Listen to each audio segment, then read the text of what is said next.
It's been a week since a major earthquake affected Myanmar and neighbouring areas, killing more than 3,000 people and causing widespread damage. Myanmar's second largest city, Mandalay, bore the brunt of the 7.7 magnitude quake, resulting in the ruling junta appealing for international help. Well, several governments and NGOs have responded to the call, providing rescue services and humanitarian aid. The disaster occurred against the backdrop of a civil war that the junta is fighting against several rebel groups since it seized power over 4 years ago. Well, joining us now is former Australian Human Rights Commissioner Chris Sidoti. Thank you so much for taking the time to speak with us this morning. Good morning, Fausia.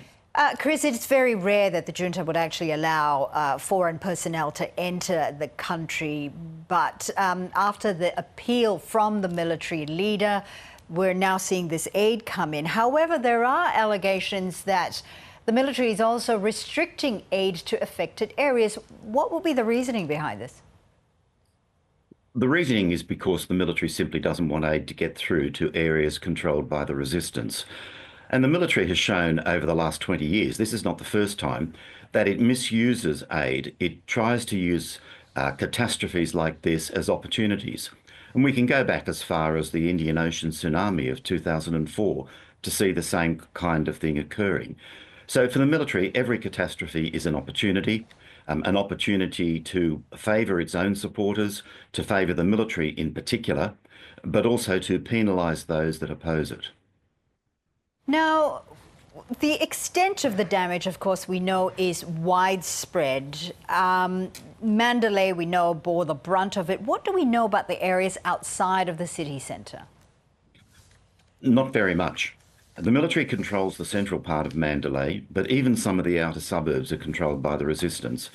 And once you move north into Sagaing, another large city, a central part of another district, the information we have is much more limited.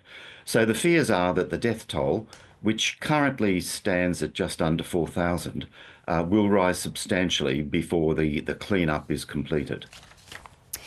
That being the case, before the quake, we also know that Myanmar had been experiencing economic decline. We know that Myanmar is basically a black hole when it comes to the media. Nothing goes in, nothing really comes out. And that's because of the junta's control over the country.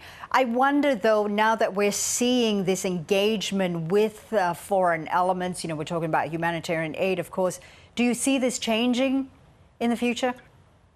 It hasn't in the past, and so we can only be pessimistic about the prospects now.